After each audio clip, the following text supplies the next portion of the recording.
All right, hey everyone. Another Wednesday live stream today. Let's get right into it. I was actually looking at this PR, so let me just back up a second here. Joe Dixon had put this out a while ago. You can see here. I mean, almost 7-8 months ago now, last summer, and I thought this was really cool PR. And we can tell from the comments that so did everyone else. Unfortunately, the nature, I think, of this PR was that it's one of those PRs where the idea is really cool, it's a cool feature, but it adds a lot of maintenance overhead to the framework. And what I mean by that in this particular case is that what this real-time model factory is doing is it's basically going to analyze your models, kind of like the model about command does, and it's going to figure out, okay, this thing's an integer, this thing's a string of a certain length, this is a text area, this is a decimal, and it's going to make a factory for you with fake data. And to do all that mapping, it's a lot, and it's never going to be. It's one of those things that's never perfect. And because of that, it really opens the door for a lot of PRs where people are going to say, oh, well, if it's a string and its name is email, then it should use the faker data email, right? And so you're just going to get tons and tons of PRs to just keep tweaking that. And you're going to have to turn some of those down because somewhere you draw the line and say, look, if something's called, electronic mail instead of email, like you're not going to add it to the list of fake data email, right? So like, I think that's probably why this got closed. I mean, I can't speak necessarily for Taylor. I think in fairness, Joe closed it, but it did sit out for a while. And normally when something sits for a long time, and it's not kind of an immediate merge, I think that the probability that it gets merged really, really approaches zero. So anyway, Joe and I chatted about this at Laravel India, actually a lot during the months. I was always kind of checking in on it because I do think this is pretty cool. And personally, this is something that some packages within Shift could use. Instead of trying to generate these factories for like the test generator Shift or Blueprint even, I could just leverage this and put a lot more work into a package that's shared instead of, again, kind of maintaining all that myself privately. So the point being, I'm open to merging in PRs, again, in an isolated scope of this package, not necessarily the framework broadly. And so I think that's what I'd like to do. I'd like to take this on, kind of assimilate it under the Shift namespace because it's something that I can use internally for Shift, but keep open source so others can use it directly as well. So that's kind of the backstory. I have created a project, Real-Time Factories. I've gone ahead and pushed up kind of an initial import that's really kind of just a copy of the Blueprint project, just to kind of give this a little bit of shape, and set up the CI, set up the linting, set up Composer, all that kind of stuff. So it needs to get refined. But what I want to do in the stream today, just kind of keep this short, I really liked the 20-30 minute here instead of like an hour long. What I want to do is basically look at this PR and create it as a standalone package. So go through here, pull out the files that we know that we're going to need. Now, fortunately, there's only about 7 files here. Like I said, I was kind of looking at this pre-stream. So let's figure out what we need to pull over, bring it over, and see if we can maybe kind of just get it wired up or get a plan for the next stream of like what needs to be done. So I think any file in here that is new is probably going to need to be pulled over. And we're going to need to look at how this hooked into the framework previously and kind of create an alternative path, because unfortunately, since this won't be in the framework, it's not going to be able to have some of that dynamic auto magic wiring that you would get if you were built into the framework. So let me go through this again here. So we see here that we kind of have some type mappings. Again, Shift has a package that actually kind of maps these things already. So I probably don't necessarily need to pull this over, but technically it is one of those new files. So we'll kind of keep this in the back of our mind. Again, this is a core file, this database inspection command. It looks like they kind of abstracted this to share. So again, I obviously as a core framework file, I'm not going to need this particular change. Let's go look at factory itself. So this is that auto magic. Again, Joe and I had actually talked about this at Laracon India. This is kind of that auto magic that's happening inside of the framework. So basically, every model attempts to look for a factory, or if you're using the has factory trait, that is. And what Joe has done is said, okay, if we can't find that factory, throw this new factory not found exception, which later gets caught, and he ends up, if that is what is thrown, knowing that it wasn't found, then we're going to make a new real-time factory instead. So this is that auto magic that's happening for us. We're not going to be able to do that. Now, the trade-off in DX is pretty minimal. You're already in your model saying has factory. So instead of saying has factory, the difference, because we don't have the ability to catch and throw this stuff low level in the framework, and there's no real hooks to get in here, we're going to need to just add the model trait, or the trait to the model ourselves. So instead of saying has factory, we'll say something like has real-time factory, and that's it. That'll solve all of, needing to be inside of core here. So the point being, this factory, this exception that's thrown, all this stuff that's caught here inside of the existing trait, that's not going to need to happen. Instead, though, what we will need to happen is we will need to bring across this has factory trait and tweak it a little bit for ourselves to make sure that, again, it has all the right methods to hook up this into a model factory correctly. So I definitely want to pull these files. So let's go ahead and pull these new files, because we're now in a place where we kind of need these, especially this one. So let's kind of expand this, let's go view the file in the old PR. Hopefully it's all still out here. Good. I'm just going to copy this. I think this is a trait. No, it's a class. Okay. Yeah, okay, this is the low-level dynamic factory class. So we're going to need this, but then we're going to need to make our own trait. And I think those are the two main components. This is actually a very, very small package. So let's do a PB paste and put this out into source.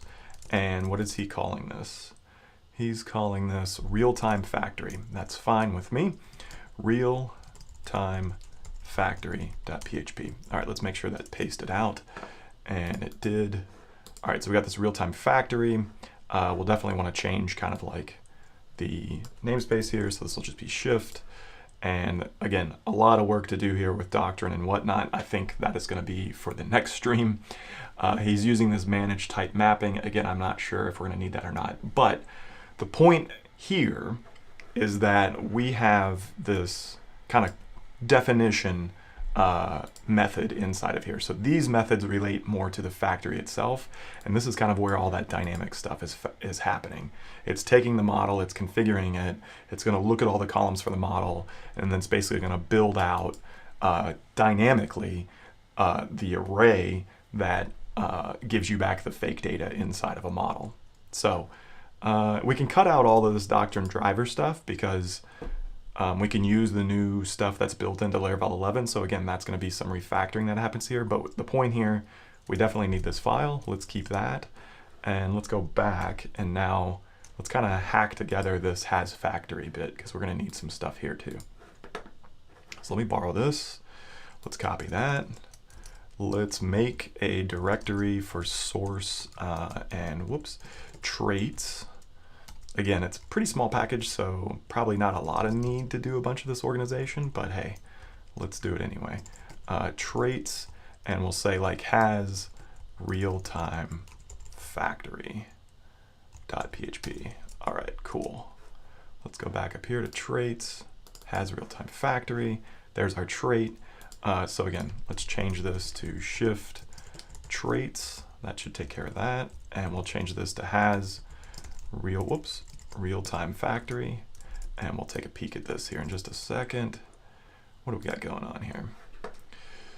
Hey Samuel, hey Daryl, what's going on? Thanks for joining live.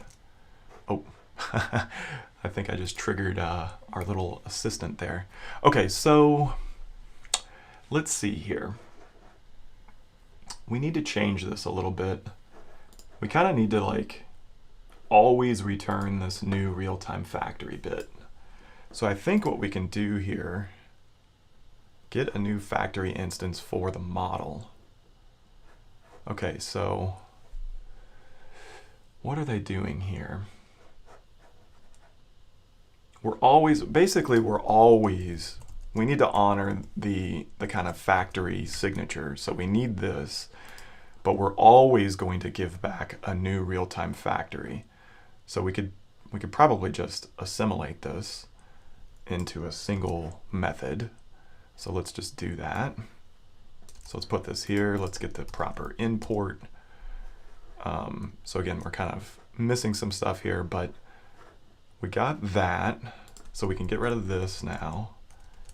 And why would you create a new factory instance for the model? I'm not sure what this method's supposed to do. It's strange that it's empty. Is there any kind of like, no, there's not any like contract that this is supposed to follow. I'll have to look into that. I'm not sure. Factory itself, I wonder if that just gives you back this, right? Would that just give you this? I don't know. That's a good question. Why is it crapping out on me? Return factory static. Yeah, it doesn't like our return types. Extends factory. I think it's just not imported as part of the problem. Where does this come from? Factory. Oh, because it's okay, let's get our mappings right here. This actually needs to come, this is factories, so I think I need to import that. It'll come from, not the client, this is database, there it is. That should help. There we go. Okay, cool. I think that's probably the way this is supposed to work. I think if you call new factory directly, then you're kind of in control. If we went and looked at the docs, I think we would see that that is the case. So here's this new trait. Theoretically, this would work. It's not gonna work because we don't have the mappings. But from a package perspective, let me close this chat. From a package perspective, this is really all we need. We have the service provider, it loads this up. I don't even know if we need a service provider, to be honest. We probably don't, because there's nothing that, well, it's potentially loading configuration. So we probably need the service provider just for that, even though right now there's no config that I can think of. But there probably would be in the future. I could definitely see some things like wanting to be toggled on or off, including nullable fields or something like that is a good example. You know, do you generate columns for that or not? I don't know. So there's a config option that's probably going to be there shortly after, you know, kind of the beta release.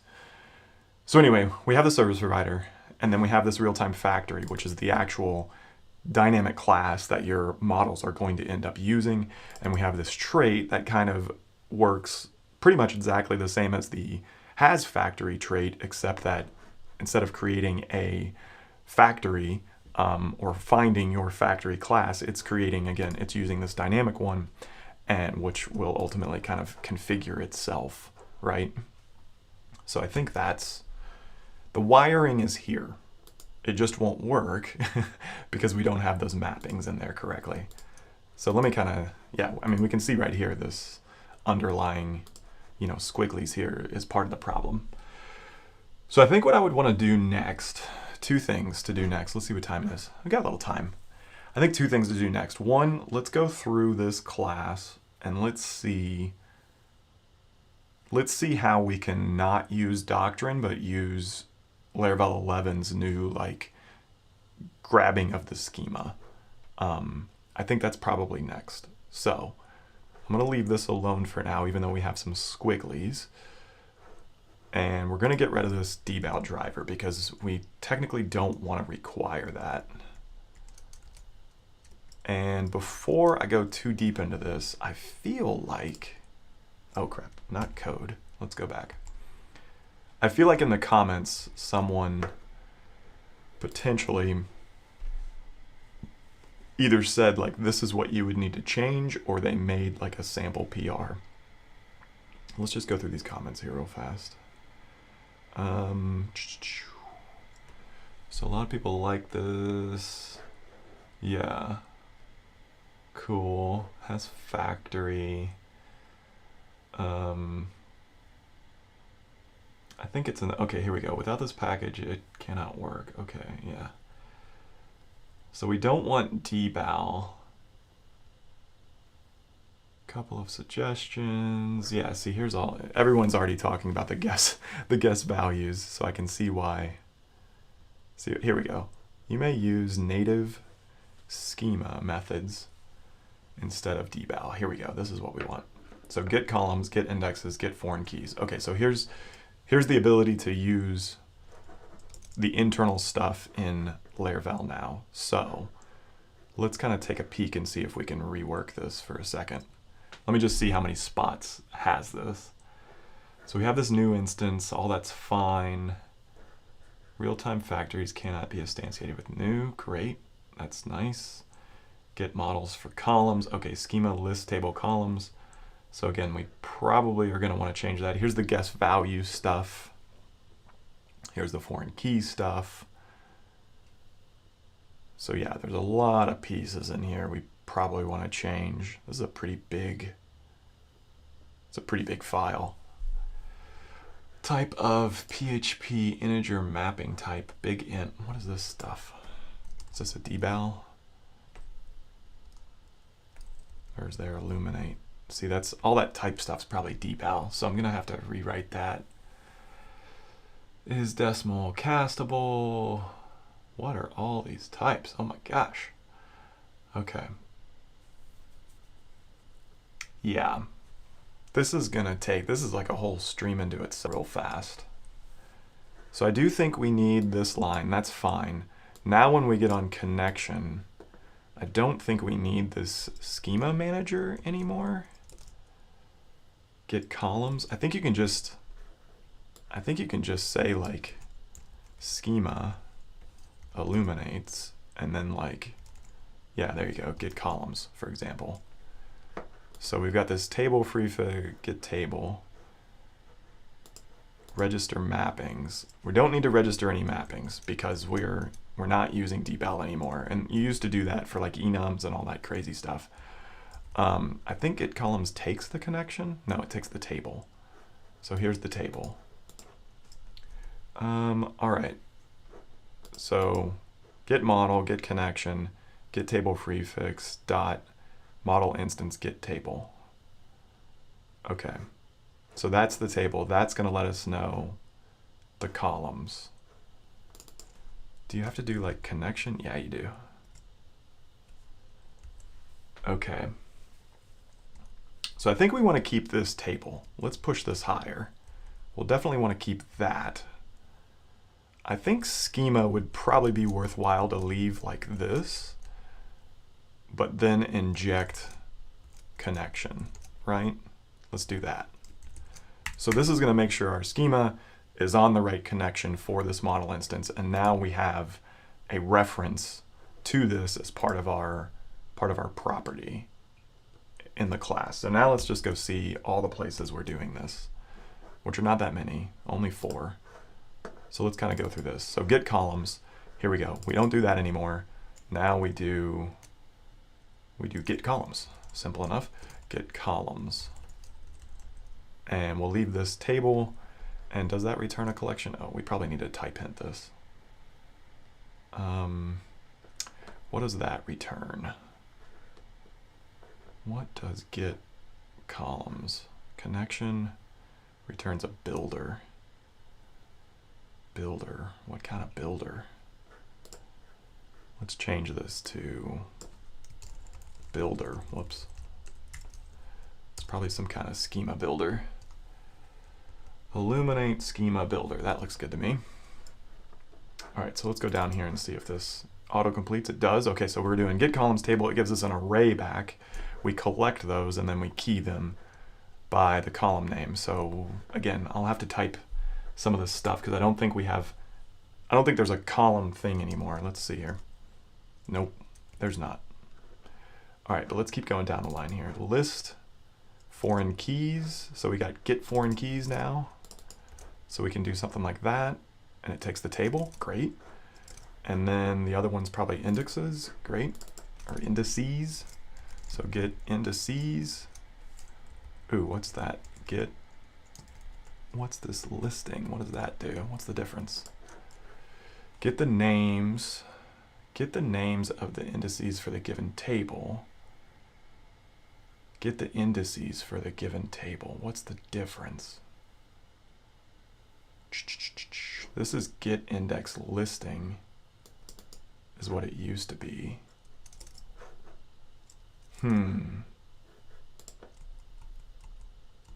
What'd they call it before? List table indices. I'd have to see what that actually returned before, but I'm gonna stick with the get indices for now. Again, we're gonna have to kind of run this and see what happens. Okay, and then here, what we actually assign it. So that makes sense. Okay, so we changed the column names, but now I think it's a little more trial and error of not doing. What you get back here is not objects like deval. I'm pretty sure from what I remember of Blueprint, what you get back now is going to be a bunch of arrays, a bunch of key value pairs. So we can probably get rid of all this type hinting, and we're probably going to have to get rid of, you know, all these kind of method calls and instead do like a bunch of array inspection, which is going to be tedious. And I think until I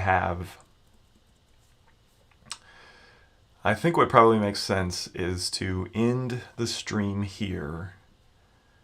I'm going to get the test suite running so we can see this in action a little bit better, because yeah, I think the wirings here, you could drop it into your project now, but of course it's not going to work. It's just going to blow up because it's going to say like can't type hint column on array kind of thing. So you're going to get a bunch of type hint errors, and I'm just going to work through those, which is not very fun to watch and very tedious. So let's stop things here. I have most of them ready if you want. Oh, hey, you're the guy. Hey, cool. Yeah, let me know. Yeah, DM me or whatever. Let me know if I didn't get that right. But yeah, I think yeah, instead of watching me fumble about trying to set up the test and orchestra test bench and all that stuff, like let's just drop all these because we know they're not going to exist. We don't have this, and again, I don't think I'm going to use that because it's not inside of Laravel right now. I think what I'll probably end up using is shifts mapping. I'll still keep that package separate, maybe, because I use it in other places. So again, this kind of is nice because this package goes into the family of shift, and you probably won't really be getting a lot of PRs here. Instead, we'll get a lot of PRs over on that factory thing. Let me just bring that up in Composer real quick so we can kind of see what's going on. If we look at Composer, here's this Laravel shift faker registry, and this is really where I think a bulk of the work's going to go. But I've already built this, again, for Blueprint, for other things. It's used in a lot of places. But if we go look at this, all it is just kind of a single file registry. And here's where that master list of like all these mappings kind of end up happening, right?